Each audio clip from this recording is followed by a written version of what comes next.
Nos últimos vídeos eu falei sobre a verdade como um todo unificado. E ainda, dentro desse guarda-chuva maior, que eu estou chamando de considerações finais, eu quero começar a falar sobre uma visão cristã do mundo.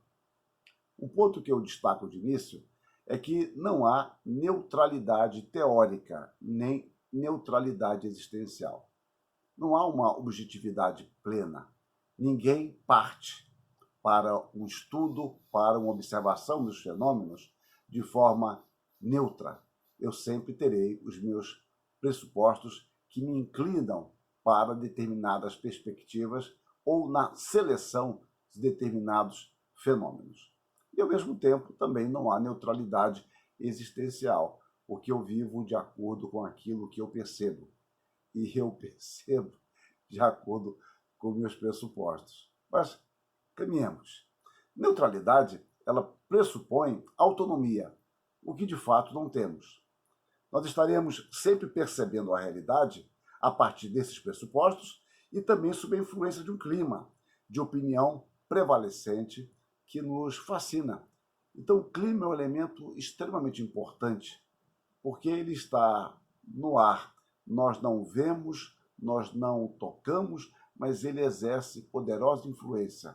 E no campo das ideias, isso é algo de grande importância para nós, para o bem ou para o mal. Mas nós não podemos escapar dessa influência do clima. A cosmovisão reformada, com sua ênfase na centralidade e suficiência das escrituras, para nos orientar em todas as nossas necessidades, é mais do que um sistema teológico. E isso tem que ser assim mesmo. Nós temos dito que a teologia reformada entende que a palavra de Deus abrange toda a realidade, porque tudo pertence a Deus e é Deus que nos deu essa palavra. Então, a teologia reformada, ou a cosmovisão reformada, é, sobretudo, uma maneira teocêntrica de ver, interpretar e atuar na história, tendo os olhos direcionados para a glória de Deus. A filosofia reformada, como todo e qualquer sistema de pensamento e valores, também não é neutra. Ou seja, não é porque eu disse que todos têm seus pressupostos, isso vale apenas para os outros. Não, vale para nós também. Mas nós assumimos esse pressuposto fundamental. Para nós, a realidade, como nós vemos, deve ser analisada à luz das Escrituras. Então, a teologia reformada parte da própria Escritura, tendo como pressuposto a suficiência da revelação para a interpretação e análise de toda a realidade. Ou seja, nós cremos na inspiração, na autoridade e inerrância e suficiência das Escrituras.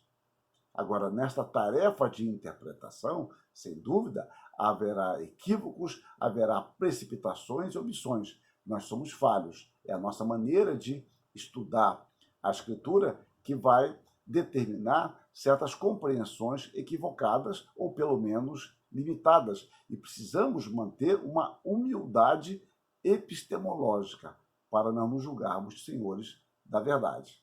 Então, dessa tarefa de interpretar a Escritura e aplicá-la à realidade, a teologia lutará contra os ídolos do pensamento e do coração, que surgem em cada cultura em todas as épocas. Mas por que isso? Bom, é uma questão recorrente. Somos pecadores. Nós não estamos numa torre de marfim. Nós estamos aqui, no cotidiano, lutando com as dificuldades próprias das nossas limitações, do nosso pecado, do nosso ser, recebendo influências das mais diversas, algumas conscientes e a maioria delas talvez inconscientemente. Mas é a nossa luta, são os nossos objetivos de interpretar e aplicar esta verdade que nos dá cada vez mais, que nos dão esses objetivos, uma consciência mais plena, ainda que não total, desta luta. O fato é que um ídolo chama outro ídolo, tendo sempre como ponto de partida o desejo humano de autossuficiência. Então nós enfrentamos crises das mais variadas e dificuldades. Temos a palavra infalível. Nós nos aproximamos desta palavra com pressupostos e tentamos entendê-la à luz da própria palavra. E é por isso que uma das grandes questões da reforma foi a questão hermenêutica. E mesmo na ciência, a questão de Galileu Galilei não era apenas científica, era uma questão de interpretação das escrituras. Então, nós lidamos com isso.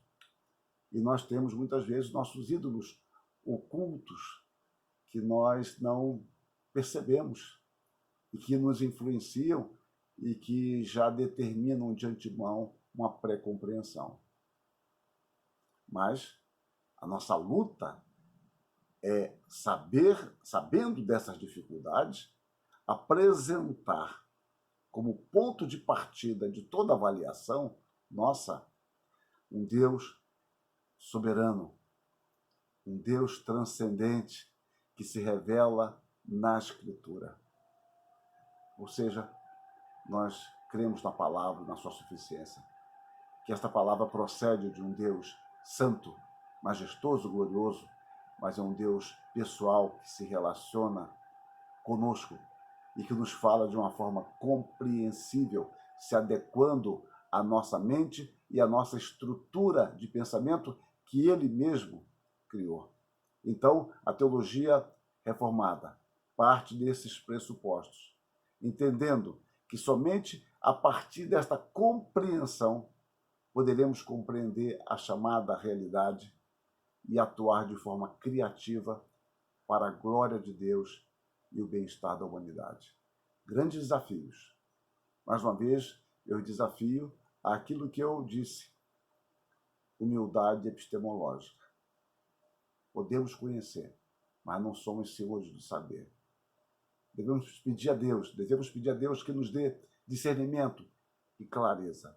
E Ele assim o fará, para que possamos viver e aplicar a sua palavra em todas as circunstâncias. Que Deus nos ilumine, que Deus nos guarde, que Deus nos abençoe. Amém.